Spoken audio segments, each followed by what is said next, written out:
16 years ago, back in '98, I said most people always remember that date, February 12th, 1998. I was headed to the dentist, just a regular day, and a woman suddenly stopped. I was literally 5 minutes from home when it happened, and I knew I was in trouble. Saw a red car coming toward me, and again, there was nothing I could do, so I said a quick prayer, and that was it. Next thing I remember, I was on the side of the road, further up, and I remember when the fireman came, the door wouldn't, the frame of the car was bent, and I thought, well, everything's fine.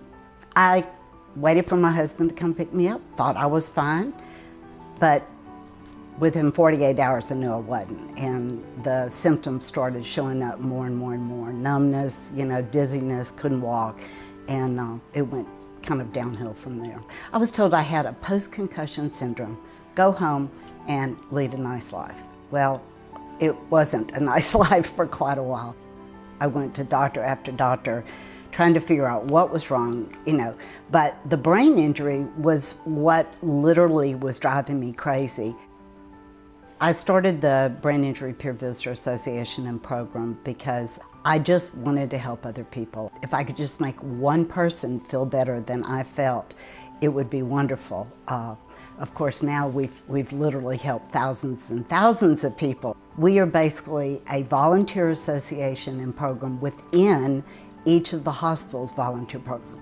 I like to think I'm saving each hospital a person in my role. I'm running their program for them. We're in 35 different hospitals and rehab facilities.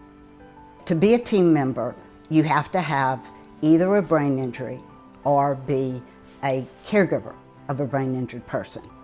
Out of our huge team of 150 people, 85% are brain injury survivors and 15 are caregivers of the brain injury survivor. We're cheerleaders a lot of the time.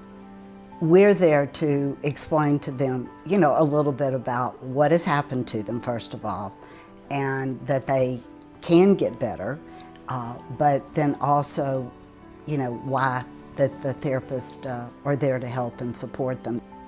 The packets of information, I started out with one packet that covered everything. It has general information about brain injury. I have CDC information. I created a book list, resource list, websites. Literally, it started out with a few pages, and now I think each packet has something like 75 or 90 pages of information. Part of the reason in nominating Ann was through personal experience. My mother when she was 48, had a cerebral hemorrhage, and just overnight, she was like in a comatose state. And the doctors told us just to go home, that there was nothing that they could do. And we were definitely the family that was in a crisis mode. At that time, there was really no one to talk with. There wasn't a support group at the hospital.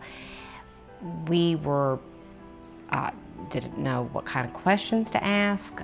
We didn't know where to get information from. We were just terrified.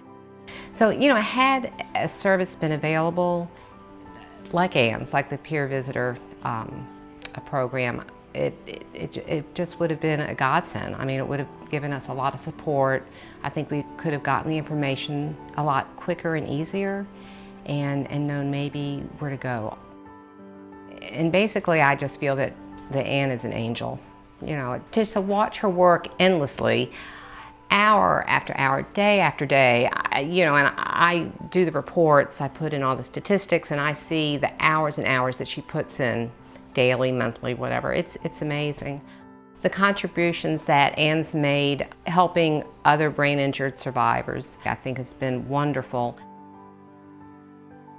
At these packet parties, I'm just struck by the love and the camaraderie between Ann and between all the volunteers, and they're kidding each other and doing what they can, to help the community. And it's just a wonder. It's an inspiration.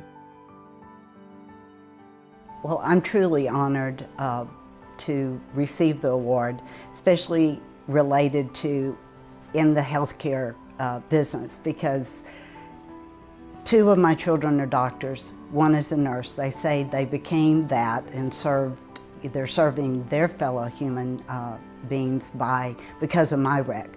So my volunteering is serving people, and it means a lot to me because I respect the healthcare world so much, the people in the healthcare world.